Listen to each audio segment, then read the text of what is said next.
హర్యానాలో BJP hat trick కొట్టింది. జమ్మూ కాశ్మీర్లో కాంగ్రెస్ కూటమి అధికారంలోకి వచ్చింది. మరి ఈ రెండు రాష్ట్రాల ఎన్నికల ఫలితాలు దేశ రాజకీయాలపై ఎలాంటి ఇంపాక్ట్ చూపబోతున్నాయి? హర్యానా తీర్పు ఎఫెక్ట్ కాంగ్రెస్ పై ఏ విధంగా ఉండబోతోంది? ఆర్టికల్ 370 బీజేపీకి ప్రాక్టికల్ గా వర్కౌట్ కాకపోవడానికి కారణాలేంటి? మొత్తంగా రెండు రాష్ట్రాల ఎన్నికల ఫలితాలు ఎవరికి తీపి, ఎవరికి చేదు?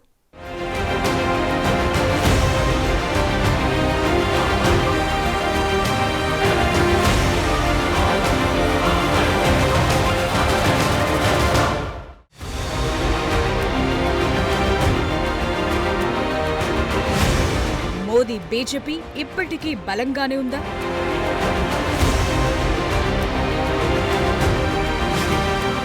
రాహుల్ కాంగ్రెస్ కు ఇంకా టైం కావాలా?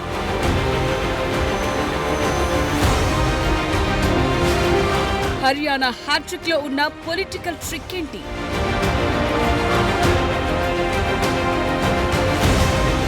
కశ్మీర్ విక్టరీ చెప్తున్న కొత్త కహానీ ఏంటి?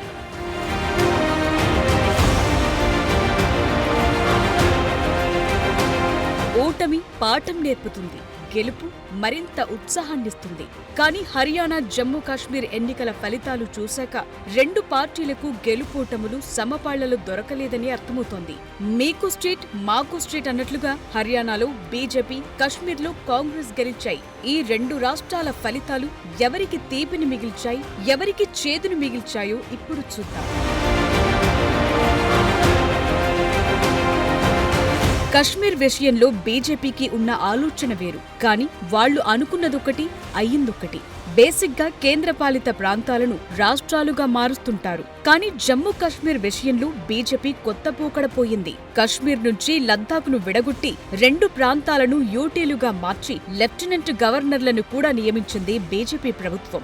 దాంతోపాటు ఆర్టికల్ 370 రద్దు అంశం బీజేపీకి బాగా నెగటివ్ అయింది. ఫలితంగా ఒకప్పుడు తమ చేతుల్లో ఉన్న రాష్ట్రం ఇప్పుడు చేజారిపోయింది. టన్నుల్లో వ్యతిరేకతను కూడగట్టుకోవాల్సొచ్చింది. అంతేకాదు, గతంలో బీజేపీతో పొత్తు పెట్టుకున్న కారణంగా మెహబూబా ముఫ్తీ పార్టీ పీడీపీ కూడా ఘోరంగా దెబ్బతింది. ముఫ్తీ కూతురు ఇల్తిజా కూడా ఓడిపోయింది. ఒకప్పుడు బీజేపీతో కలిసి ఉన్నందుకు ఇప్పుడు ఆ పార్టీని కేవలం 3 సీట్లకు మాత్రమే పరిమితం చేశారు కశ్మీర్ ప్రజలు. పైగా ఆర్టికల్ 370ని రద్దు చేయటాన్ని వ్యతిరేకించిన నేషనల్ కాన్ఫరెన్స్, కాంగ్రెస్ అధికారంలోకొచ్చాయి. ఈ విషయంలో బీజేపీ తీసుకున్న నిర్ణయం తప్పని మెజార్టీ కశ్మీర్ ప్రజలు ఓటు ద్వారా తేల్చేశారు.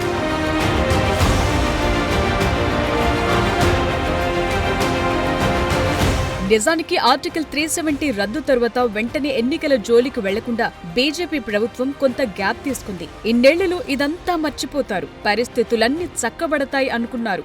నిజానికి జమ్మూ కాశ్మీర్లో ఒకప్పటి ఫైరింగ్స్ లేవు, టెర్రరిజం లేదు, టూరిస్టులు కూడా స్వేచ్ఛగా వెళ్లగలుగుతున్నారు, సినిమా షూటింగ్లు చేస్తున్నారు, అన్నీ బాగానే ఉన్నాయి. జమ్మూ కాశ్మీర్లో కొత్త మార్పు అయితే కనిపిస్తోంది. అంతా బాగానే ఉన్నా అక్కడి ప్రజలు మాత్రం బీజేపీని తిరస్కరించారు. అదే ఆర్టికల్ 370ని పునరుద్ధరిస్తామనే హామీని ఎన్నికల మేనిఫెస్టోలో పెట్టిన నేషనల్ కాన్ఫరెన్స్, కాంగ్రెస్ ని ప్రజలు ఆదరించారు. ఫలితంగా ఆ రెండు పార్టీలు ఇప్పుడు అధికారంలోకొచ్చాయి. అంటే ఆర్టికల్ 370 రద్దుపై జనం ఇంకా కోపంగానే ఉన్నారన్న విషయం క్లియర్ అయిపోయింది. సో కశ్మీర్ విషయంలో బీజేపీ అనుకున్నది వర్కౌట్ కాలేదు. దాంతో ఆ స్టేట్ చేజారిపోయింది. అయితే హిందువులు ఎక్కువగా ఉన్న జమ్మూలో మాత్రం బీజేపీ పట్టు నిలబెట్టుకుంది. అయినా అధికారంలోకి రాలేకపోయింది. మరి లద్దాఖ్ ప్రాంతంలో ఎన్నికలు జరిగితే బీజేపీ ఏం చేస్తుంది? అక్కడ రిజల్ట్ ఎలా ఉంటుందనేది కూడా ఆసక్తిగా మారింది. మొత్తంగా ఆర్టికల్ 370 ఫ్యాక్టర్ కశ్మీర్లో కాంగ్రెస్ కూటమికి తీపిగా మారింది.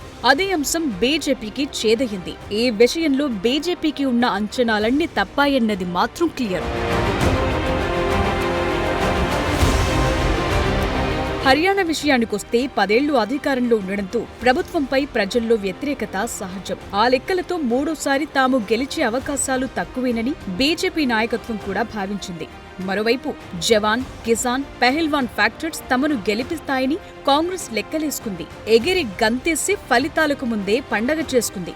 సర్వేలు, ఎగ్జిట్ పోల్స్ అన్ని కాంగ్రెస్ కి అనుకూలంగా వచ్చాయి. హర్యానాలో హస్తానికి తిరుగులేదనే రిపోర్ట్స్ ఇచ్చాయి. ఒకానొక దశలో బీజేపీ కూడా ఓటమి ఖాయమనే నిర్ణయానికొచ్చేసింది. ఈ జవాన్, కిసాన్, పెహిల్వాన్ అంశాలు తమను దెబ్బ కొట్టడం ఖాయమనుకున్నారు. ఎందుకంటే ఢిల్లీ సరిహద్దుల్లోకొచ్చి హర్యానా రైతులు చేసిన అలుపెరగని పోరాటాన్ని దేశమంతా చూసింది. వాళ్ల మీద ప్రయోగించిన వాటర్ కెనన్ల తాలూకు గుర్తులు ఇంకా హర్యానా ప్రజలకు గుర్తున్నాయి. దేశంలో ఎక్కడా లేని విధంగా రైతు ఉద్యమాలు జరిగింది ఇక్కడే. ఇప్పటికీ హర్యానాలో రైతు పోరాటాలు జరుగుతూనే ఉన్నాయి. ఇక అగ్నిపథ్ విషయంలో తీసుకున్న నిర్ణయాలు కూడా ఆ రాష్ట్రంలో అగ్గిరాజేశాయి. దేశమంతా ఈ అంశంపై వ్యతిరేకత వచ్చినా హర్యానాలో మాత్రం తీవ్రత ఎక్కువగా కనిపించింది. మరోవైపు హర్యానా రెజ్లర్ల పోరాటం కూడా దేశాన్ని షేక్ చేసేసింది. దాంతో ఈ 3 ఫ్యాక్టర్స్ గట్టిగా వర్కౌట్ అయితే ఓటమి ఖాయమని బీజేపీ డిసైడ్ అయిపోయింది. తీరా చూస్తే ఫలితాలు తలకిందులైపోయాయి. హర్యానా ప్రజలు అనూహ్యంగా మళ్లీ బీజేపీనే గెలిపించారు. మూడోసారి అధికారం వాళ్ల చేతిలో పెట్టారు.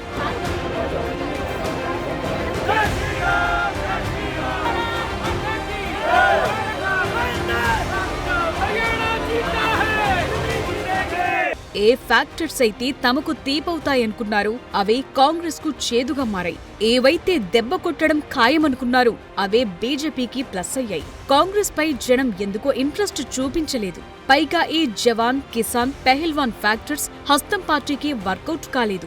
మరోవైపు కాంగ్రెస్ పోల్ మేనేజ్మెంట్ సరిగ్గా చేసుకోలేకపోయింది. రాహుల్ గాంధీ భారత్ జోడో యాత్ర కూడా వర్కౌట్ కాలేదు.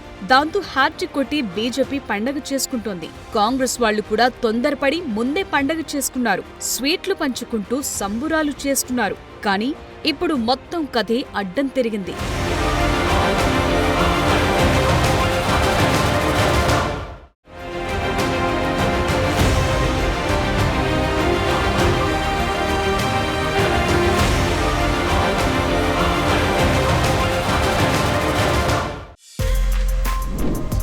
For more videos like this, subscribe Big TV channel.